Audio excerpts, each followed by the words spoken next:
Welcome back to the channel. We are back here with another Marvel review. This one is Falcon and the Winter Soldier. Now, this is one episode out of 6 that are going to be released, and we're going to definitely be going over all this on the channel. So if you're new, go ahead and, join the Splash crew. Hit that big red subscribe button down below. Yes, I said subscribe, that big red subscribe button. And we're going to be going over Marvel things. Now, let's go ahead and get into this episode. This episode was called New World Order. Now, this episode, it wasn't really a team up of Falcon and Winter Soldier. This is basically showing them in an everyday life scenario, because now that the Avengers been through all that, it's kind of disbanded because some people are missing. They're all on their own journeys and stuff. And now we got Sam on his own journey and Bucky on his. And we're going to get in depth with what they have going on. Now, let's start off with Sam, because he starts off the episode. He's on a mission with the military, and he's trying to recover Captain Vincent. I think I said that right. From LAF, some organization, some type of terrorist group, I'm thinking, and they basically captured this captain after his plane took off. So he has to go recover the captain, and he has a ground team led by Torres, and he's out there trying to take down this plane. All right, really, Torres and them was no help in this whole situation because everything was in the air. But we get some cool shots of Falcon. Falcon, he's on fire because he has a new paint job, and it looks amazing. It's like his iconic like comic book colors. So it was pretty cool to see that on his new outfit. And we also got him doing some cool new moves, because we haven't really got this much screen time from Falcon before. This was like a good 15 minutes of him flying through the air, doing different spins and attacks. And he's doing all this with just his wings and his hands. So he's not using like no type of guns or anything, and he also used Red Wing a lot. So we get a lot of Red Wing action. I know a lot of y'all like that, but a lot of us want the real bird to a Red Wing, and we might eventually get that. Say they break the robotic Red Wing, and then he eventually gets a bird he likes, or he has a bird in the family or something. I don't know. He gets something out there. I want Red Wing. I want the bird Red Wing. And if I look bald, I'm not bald. It's just I got my hair twisted. I'm gonna just pull the hood closed. But the next scene, we basically get them. He's taking down these helicopters and stuff, because they got helicopters chasing them, and then also like there's a whole bunch of soldiers in wingsuits that abandoned the plane after Falcon intercepted them. So they have the captain on the back of one of the wingsuits, and he basically flew into another helicopter. We got other helicopters trying to attack Sam, and as Sam looks like he's about to lose, he eventually pulls through. He has some missiles following him. He's like, all right, I'm about to do this. He spears the captain out of the helicopter through the other side, and then the missiles hit the helicopter, and one of the LAF members got away. He looks like one of the main dudes, because they actually showed him a lot, and they showed his face a lot, so we're probably gonna see him again. But yeah, he got away, and then Sam, he got the big dub. All right, he got a chicken dinner. That boy, he got out of there. Now we get a little aftermath. Sam and Torres is just chilling, chopping it up, and Sam's busy working on his tech and trying to fix that, and Torres was trying to help out and stuff. Sam's like, whoa, back up, I got this. All right. And he was like, yeah, you know what? You're right, because that's like $1 billion tech right there. You got that from Stark. And then he's like, yeah, I got that from Stark. And then it's just like the whole thing. Everybody, like, throughout this episode, they're like wondering, was Stark funding all the Avengers? And was it really necessary? Like, it was just goodwill. It was just a good deed from Tony Stark. He just happened to be that man with the money. Like, it's the same situation. Like, if you look at the Justice League, Batman's going to help out with these different things because he's Bruce Wayne and he has money. He's going to help out with like funding the Justice League just because he's part of it. Like, why would you be selfish? And then also being a hero, like, he wouldn't be selfish with his money. So that kind of like goes with like why he has Stark Tech.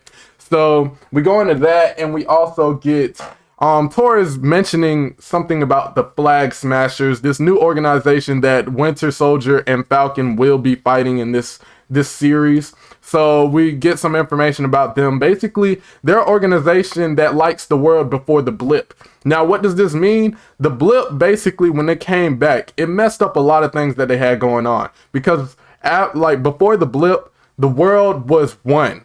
They said everybody was like working together and stuff, and nobody was like Like, you know, different countries wasn't like acting selfish, and they were actually going out there to work with everybody else in the world, because we lost half of everybody. So why not, you know, come together after we all went through this grief? We're going through this grief together. So they light the world before the blip, and I can understand that. I understand where they're coming from, but it's about how they're doing it, okay? And we're going to hear some more about them later on in the episode, and I just like the name. The Flag Smashers is originally like one dude, but now it's a whole group. I wonder if we're going to get the dude from the comics, Flag Smasher himself. I wonder if we're going to get him, but I don't know. We got to see. But they would continue to talk, and he brings up some type of conspiracy theory about Captain America being on the moon. And then Falcon, Sam, he's like, no, Captain America is not on the moon. I don't know where you heard that from, but yeah. And then Sam says he has to go off to DC because he has to do something. And then Taurus is like, what you gotta go do? And then Sam's like, some moon things. I just like that scene right there. It made me smile. All right, Sam Wilson, man, he's cool, man. I like his character in this, and I like the actor in general. He is just good in every movie he's in. I watched like so many movies with this dude because it's him. Like, if you're a good actor, I'm gonna just go out there and watch your stuff, and he is great. But now let's go on to the next scene, because he goes to DC, and basically what he's doing in DC, he's giving a speech for Captain America being gone. Now we see a familiar face in the crowd, and that is Don Cheadle. That boy Rhodey is in the crowd, and he's watching this speech. And basically Sam is giving up Captain America's shield, the one that he was handed to at the end of Endgame. He's giving it away to the government, and he's putting it in display case. And he's thinking it's going to stay there, but we find out some cool things around the end of the episode. But after this speech, a man comes up and thanks Sam for the speech and then walks off. Rhodey says, could we go for a walk? They walk through the museum, the Captain America museum, and they talk about a few things. And Rhodey says, why didn't you take up the mantle? You really made me X. And then he was basically giving the same line he gave at the end of Endgame. It feels like it belongs to someone else, and that someone else is Steve Rogers. And I completely understand where he's coming from. Like, that was Steve's shield. Like, that's a lot to take up, and also that is a great man. Like, he wants the legacy to just be ended with him with the shield. But like, a lot happens in this episode, and I think this is gonna turn into something else, and it's gonna make it even better once Sam finally gets the shield. It's gonna make it even better because this story, because he didn't want the shield at first, but eventually he's gonna have to get it. So we get on to the next scene, and we get to Bucky. All right, Bucky's having a nightmare of this time he went to take out somebody, and he killed a innocent person because he was a witness of the whole thing. Like, he backed this dude through a door, choked him out. He said, "Hell, Hydra." All right, he killed that Hydra agent. And then the witness was like shaking nervously. I would be shaking too, but he was shaking nervously. He couldn't unlock the door, and Bucky walked over there, and the witness was like, yo, I didn't see anything. Please let me live. Bucky just shot him in the head, and we wake up. Bucky, he basically had a nightmare. So he goes to counseling, and the counselor, I was about to say the counselor, but the lady asks, so did you have a nightmare? He says no. Now, she knows that Bucky's lying. Okay, you had a nightmare.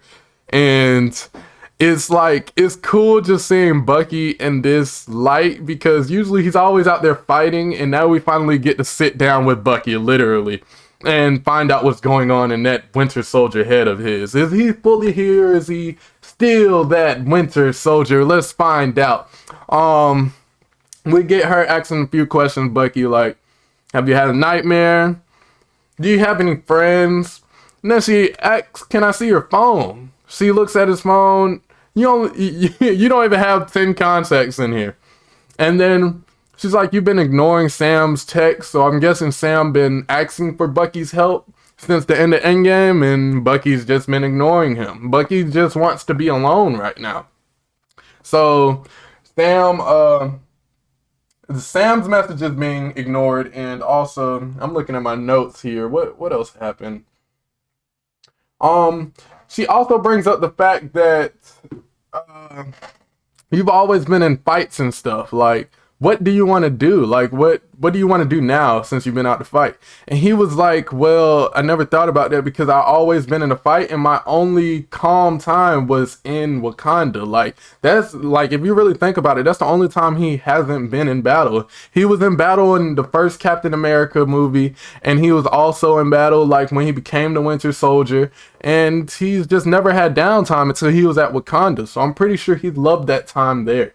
And I wish we got to see more of what he was doing there, find out Bucky as a person. But I feel like in this series, we're going to find out a lot more about Bucky. So it's a win-win either way we go.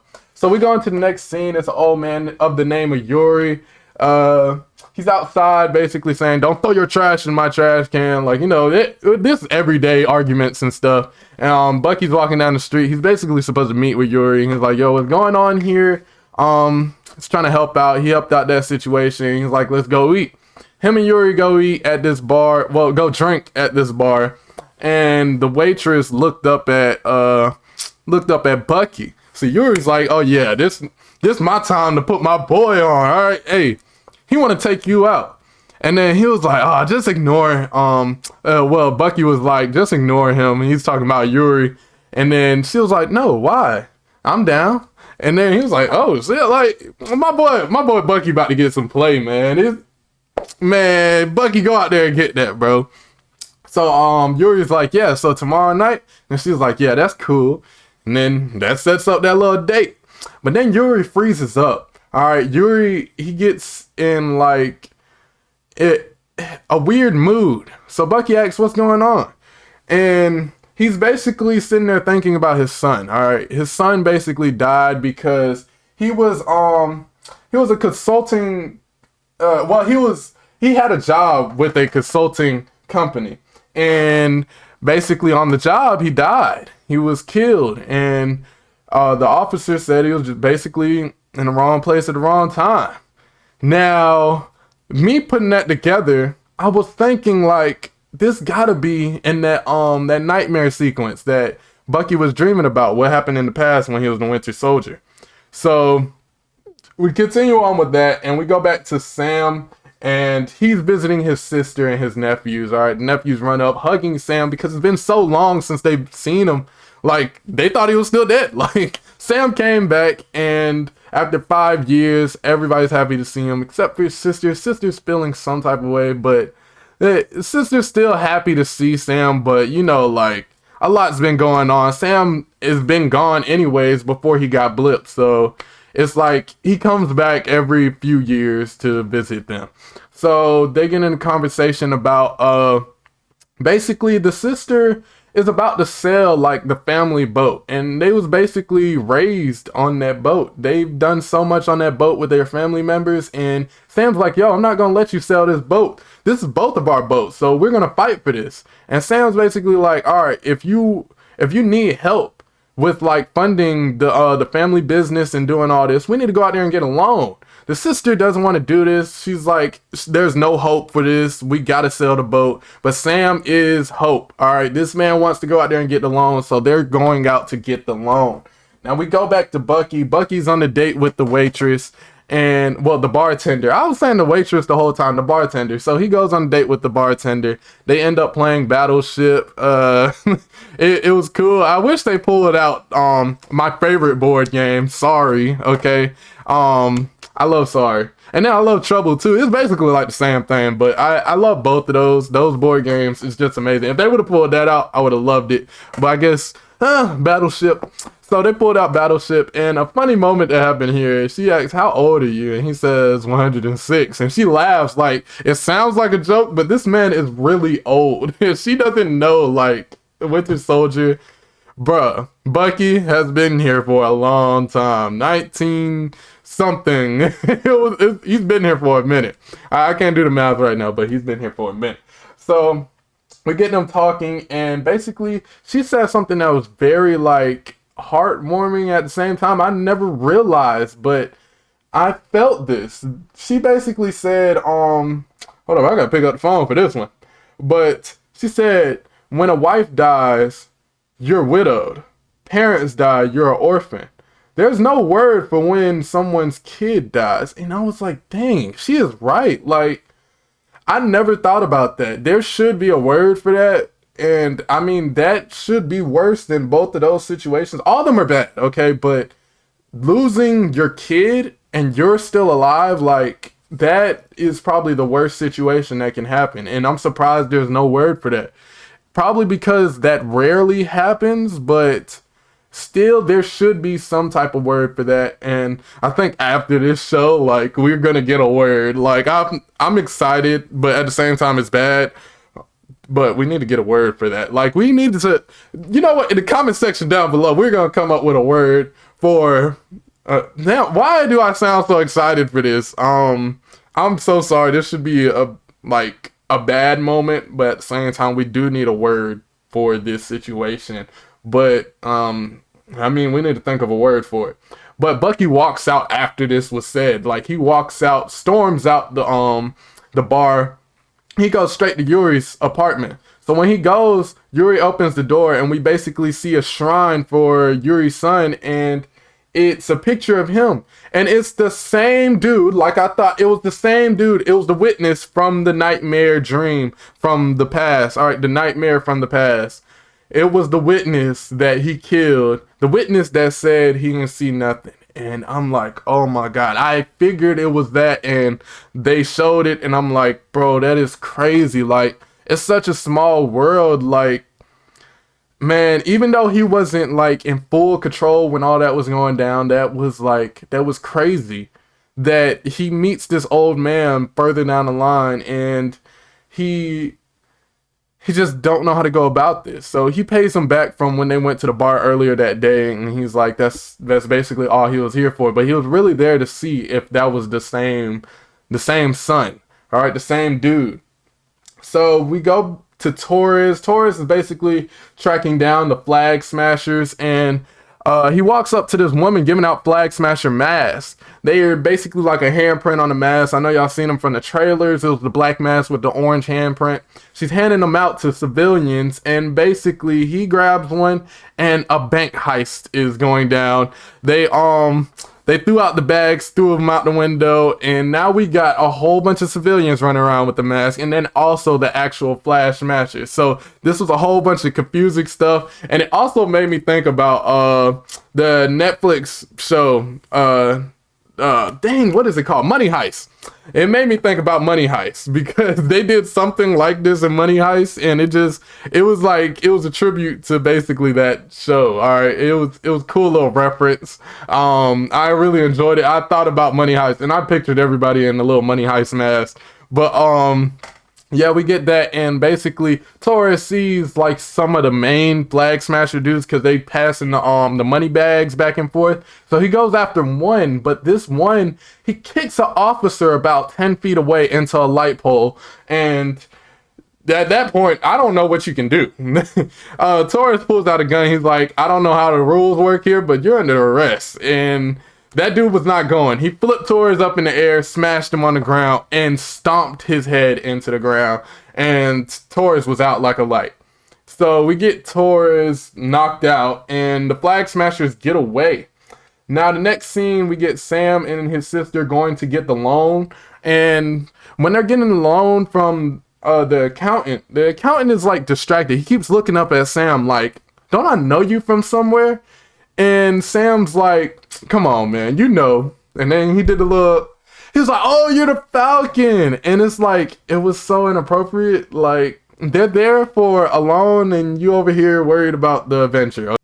Now, as Sam's trying to get the conversation back onto the loan, basically the accountant is trying to ask more questions about the Avengers situation. And at the most inappropriate time, he asks for a selfie from Sam. And Sam's like, really? And his sister just laughs historically, like, okay, well, like, wow, this is inappropriate. I'm trying to get this loan, and he's just thinking about the Avengers stuff. So he gets back on track, and he's like, all right, you can't get the loan because you had no income the past 5 years. And she said, like, basically he didn't exist for 5 years, so that shouldn't count. And he says the rules changed with the bank, and he can't get the loan. So that was just like, it was sad for them. They couldn't get the loan. So at this point, they have to get rid of the family boat. So we get Sam back on the boat. He's trying to fix up the boat before they get ready to sell it. And he gets a text from Torres basically showing off what happened when the Flag Smashers like whooped his ass. So when Sam sees this, he goes back home and he FaceTime Torres to see like what's going on. Torres sends the body cam of what happened, and Sam's like, oh, these guys are strong. And then Torres asks a question like, do you think they're one of, and he pauses.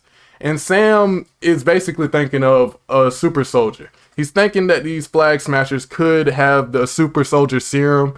And it's a good chance it could be that, because we don't know about any powered superheroes yet, like mutants or anything. So it could either be one of the big three, like Sam was talking about in the trailer, like wizards, aliens, or androids, or it can be some new type of organization or some type of serum that they came up with that's close to the super soldier serum that's making this new type of super powered people. But we don't know yet for sure. We're going to find out in future episodes, and hopefully we find out in the next episode what they're using to get this strength. Because I remember in the trailer when Winter Soldier was fighting that little girl, he really got beat up bad by that little girl. And we know that little girl don't just have powers. She probably got it from something. So we're going to find out more about that. But as he's talking about that, his sister walks in the room and says, Sam, you need to see this. She turns on the news, and basically in DC, they're presenting something. They're presenting a person. They said, since we no longer have Captain America, we need somebody else to represent America. And Sam's looking pissed. He's like, what are they doing? Where are they going with this? So they present a new Captain America, and that's when we get the reveal of the US agent. He comes out, and then they glance down, and we see the shield that Sam gave to the government at the beginning of the episode. So he's pissed. He thought the shield would just be on display at Captain America's museum, and the government goes out there and makes a new Captain America. So that's how we end the episode. So next episode, we're going to see what's happening with this U.S. agent. How is Bucky going to get with Sam? How are we going to get this team up? I'm thinking it's going to be through Torres. I think Torres, because he's on his own mission, he's not really fully with the government, because he's not even supposed to be out there looking for the Flag Smashers, but he's having Sam help him, even though they shouldn't be out there doing that. That's against the Sokovia Accords, but they have to do that because nobody else is out there looking for the Flag Smashers, so they got to do this. So he's probably going to go out there, recruit Bucky after he finally replies to his text messages, and we're going to get that team up, and they're going to go figure out how they can take down the US agent and get that government situation in hand, because that's kind of disrespectful to Steve Rogers, how you just go out there and make a new Captain America. But we're going to see what happens next. That's all for this review, though. This was a pretty good episode altogether. Even though we didn't get the team up, we still got some good action from Falcon, and also we got a little backstory for Bucky, and we get like kind of a sorry moment for Bucky too. So we're gonna see Bucky in action hopefully in the next episode. I just want to see him use his arm, bro, and just go crazy, and we're gonna have a good Bucky this time. So it's a lot going on. So if you enjoyed this video, go ahead and like the video. If you're new, go ahead and subscribe. Yes, it's subscribe with that big red subscribe button. Also the bell button to be notified when I upload more videos. I will be bringing every review for Marvel continuing after this, and I promise that I will stay on track with this, and I'm not gonna fall off with these reviews. Like, I almost fell off with WandaVision, but we're not gonna talk about that. But we're gonna continue with the Falcon and Winter Soldier. When the movies drop, we will continue with that. Whenever they finally drop Black Widow and all that, I will definitely go over it. And I'm also gonna go over the Justice League Snyder cut. But I haven't finished the movie because it's freaking 4 hours. I'm trying, but it's hard. It's hard. But I hope y'all enjoyed. Your boy Dre is out. Splat.